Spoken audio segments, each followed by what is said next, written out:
साथियों नमस्कार, good morning. साथियों, जैसा कि आप सबको पता है, 6 अक्टूबर को जो अंता विधानसभा कंवरलाल जी को सजा होने के कारण से जिस तरह से कंवरलाल जी के साथ षड्यंत्र हुआ और भारत के बड़े राजनीतिज्ञों ने मिलकर जिस तरह से उनके साथ षड्यंत्र करके उनकी विधायकी को ख़त्म किया और आज वो जेल में है। और उसके बाद में अंता में विधानसभा की चुनाव आयोग ने 6 तारीख को घोषणा करी है और मैंने भी अब अंता विधानसभा से चुनाव लड़ना तय किया है। साथियों, मेरा आपसे आग्रह है कि मैं 14 अक्टूबर को मंगलवार के दिन नामांकन भरूंगा और अंता में मेरी इच्छा कि मेरे नामांकन में जिस तरह से आप अब तक मेरा साथ देते आए हैं, आशीर्वाद देते आए हैं, उसी तरह से 14 अक्टूबर मंगलवार के दिन के 12 बजे आप बड़ी संख्या में अंता पधारेंगे और मुझे आशीर्वाद देंगे।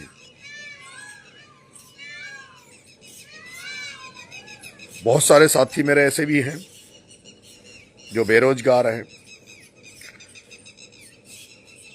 जिनका मन रहता है कि वो मेरी हर कार्यक्रम में लोगों के साथ पहुंचे। ऐसे साथी जो बेरोजगार हैं और जो संपन्न नहीं है साधन करने में, उनसे मेरा उनसे आग्रह है कि अगर आपको लगता है कि आप बहुत सारे लोग वो साथ लेकर आना चाहते हैं और आपका साधन की व्यवस्था नहीं है, तो वो साथी भी हमसे बात कर सकते हैं। नामांकन रैली में मेरे साथ में पूर्व मंत्री आदरणीय राजेंद्र जी गुड्डा साहब रहेंगे, जो अपने पिछले दिनों हर आंदोलन में हमारे साथ खड़े थे और इस चुनाव के मैं संयोजक भी और मार्गदर्शन के लिए भाई साहब राजेंद्र जी गुड्डा को नियुक्त करता हूं, जिन्होंने जिस तरह से पिपलोदी हादसे में मृत बच्चों के लिए जब हमने आंदोलन जयपुर किया, उन्होंने जिस तरह से लीड किया, सारे हमारे साथी सारे लोग उनसे बहुत खुश थे। तो वो इस चुनाव को हमारे को पूरा मैनेज भाई साहब राजेंद्र जी गुड्डा साहब करेंगे। आप ज़्यादा से ज़्यादा संख्या में 14 अक्टूबर को अंता पधारें। उसी दिन नामांकन के बाद में हम लोग अंता, सीसवाली और मांगरोल, इन तीनों कस्बों में रोड शो भी निकालेंगे। मेरा राजस्थान और देश में जहाँ कहीं भी जो साथी बैठे हैं, शुभचिंतक बैठे हैं, जो चाहने वाले बैठे हैं, उनसे आग्रह है कि आप सबको मैं 14 अक्टूबर मंगलवार के दिन अंता की धरती पे देखना चाहता हूँ। उसी दिन हम चुनाव का आगाज करेंगे और घर घर बूथ बूथ पर जाकर लोगों का और जनता का आशीर्वाद लेने का प्रयास करेंगे। मुझे उम्मीद है कि हमें छबड़ा में भी हमने प्रयास किया, देवली उनियारा प्रयास किया, और ये चुनाव हमारे लिए करो और मरो का चुनाव है। इस चुनाव में आपके आशीर्वाद का आकांक्षी हूं। भरोसा करता हूं कि आप सबका आशीर्वाद मुझे मिलेगा। साथियों, मेरे को चाहने वाले शुभचिंतक ज़्यादातर लोग कांग्रेस विचारधारा के हैं। ऐसे में मैं कांग्रेस से भी टिकट मांग रहा हूं और मैं ये कह रहा हूं कि मैं भरसक प्रयास कर रहा हूं कांग्रेस के टिकट के लिए। लेकिन अगर कांग्रेस पार्टी मुझे टिकट नहीं दे तो कल ये कांग्रेस बिल्कुल आरोप ना लगाए कि मैं किसी बी पार्टी के रूप में काम कर रहा हूं या किसी नेताओं से किसी से मिली भगत कर मैं चुनाव लड़ रहा हूं।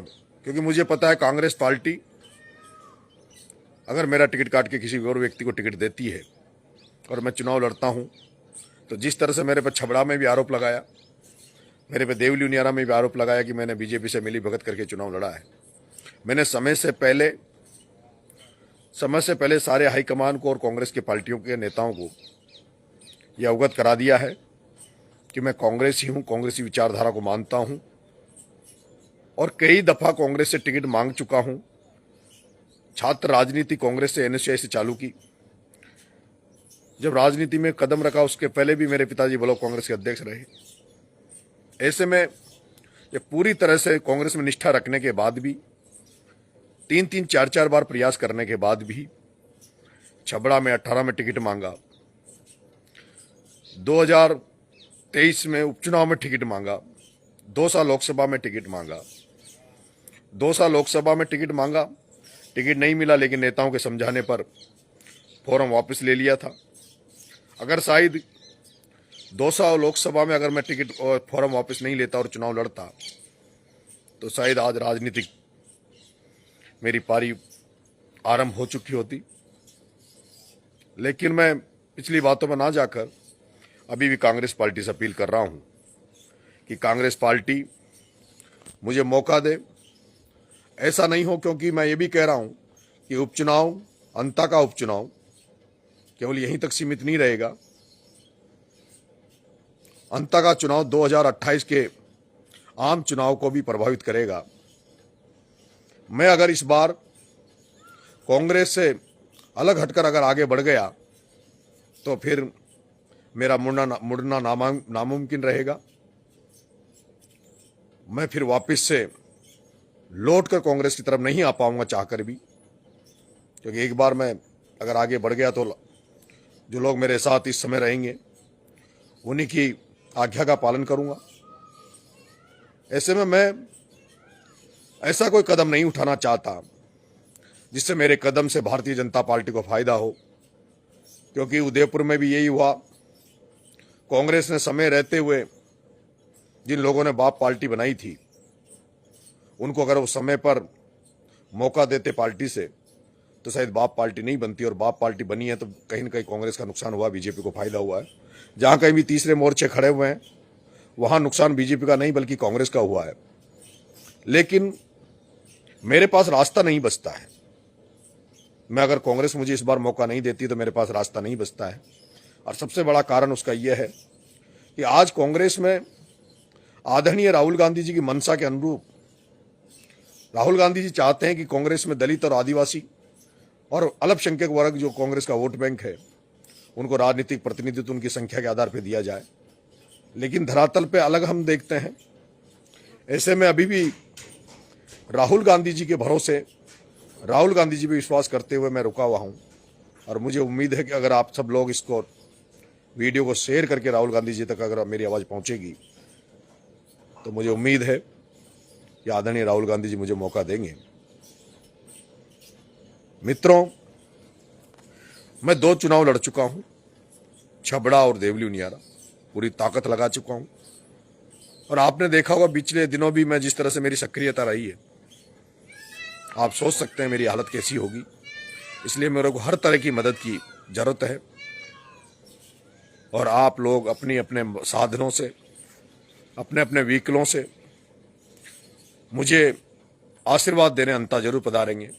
अंता के हर बूथ, हर गांव के लोगों से मेरा आग्रह है, क्योंकि मैं अभी अंता में ज़्यादा परिचित नहीं हूँ, ज़्यादा लोगों से मेरा मिलना हुआ नहीं है। लेकिन छबड़ा भी मैं इसी तरह गया था, देवली उनियारा भी इसी तरह गया था, जो लोगों ने मेरे को आशीर्वाद दिया और उसके बाद जो रिश्ते बने हैं। अंता के लोगों को भरोसा देता हूँ, जो लोग मेरा साथ देंगे उससे कई गुना साथ देने का प्रयास मैं करूँगा। अंता की जनता मुझे मौका देगी तो मैं भरोसा देता हूँ कि मुझे मौका देने के बाद में अंता की जनता को कभी ये नहीं लगेगा कि हमारा जनप्रतिनिधि जिसको हमने चुना है वो हमें साथ नहीं मिल पा रहा उसका। ऐसा कभी भी मौका उनको मैं नहीं दूंगा। अंता की जनता को लगेगा कि उन्होंने एक ऐसे लड़के को विधायक बनाया है जो उनकी सरवण बनकर, उनका बेटा बनकर उनकी सेवा करेगा। जहां कहीं भी संकट होगा, जहां कहीं भी कोई व्यक्ति दिक्कत में होगा, उनके लिए काम करेंगे। हाड़ौती में किसान राजनीति को मजबूत करना चाहता हूं। किसानों को, बेटों को राजनीतिक प्रतिनिधित्व दिलाने का शपथ मैंने ले रखी है। मैंने कहा है कि झालावाड़ 12 लोकसभा में जो ये अंता विधानसभा आती है, जिसमें सबसे ज्यादा वोट धाकड़ समाज के हैं, आज अगर धाकड़ समाज का विश्वास, आशीर्वाद नरेश मीणा को इस विधायक बनाने में मिला, तो मैं शपथ लेता हूं कि अगली बार 2029 में जो सांसद का चुनाव होगा झालावाड़ 12 का, उसमें मैं और मेरे चाहने वाले सब लोग पूरी ताकत के साथ किसी धाकड़ समाज के बेटे को सांसद बनाकर संसद भेजने का काम हम करेंगे। सर्व समाज को साथ लेकर मैं चुनाव लड़ूंगा। सभी धर्मों का सम्मान करते हुए, सभी का आदर करते हुए ये चुनाव हम लड़ेंगे। भारतीय जनता पार्टी से जहां तक मुझे विश्वास है, किसी किसान के बेटे को टिकट मिलेगा। बीजेपी से हमें नफरत है, बीजेपी को हम ना तो देखना पसंद करते हैं, लेकिन अगर बीजेपी से किसान के बेटे को टिकट मिला तो हमारा चुनाव बड़ा ही सौहार्दपूर्ण होगा। किसी तरह की टीका टिप्पणी हम उस किसान के बेटे पर नहीं करेंगे। जैसे मैं देवली उनियारा जब चुनाव लड़ा तो मेरे सामने राजेंद्र जी गुर्जर थे, लेकिन पूरा देवली उनियारा और पूरे लोग जानते हैं कि किस तरह से वो सौहार्दपूर्ण तरीके से वो चुनाव हुआ था। और अगर मुझे जो लगता है कांग्रेस पार्टी मुझे टिकट नहीं देकर उसी धन्ना सेठ को मौका देती कांग्रेस, जिसको पहले भी कांग्रेस उस जगह से विधानसभा अंता से लड़ाती आई है, तो उसको हम दिखा देंगे कि चुनाव होता कैसे है और चुनाव लड़ा कैसे जाता है। अब तक तुम्हें जो तुम चुनाव लड़े हो वो शायद वैसे लोगों के सामने लड़े हो जो लोग सक्षम नहीं थे तुम्हारे धनबल के आगे, लेकिन इस बार हाड़ौती का बेटा, जनता का बेटा, जनता का सेवक नरेश मीणा चुनाव लड़ रहा है। ऐसे में दिखाएंगे इस धन्ना सेठ को कि चुनाव कैसे होता है, कैसे लड़ा जाता है।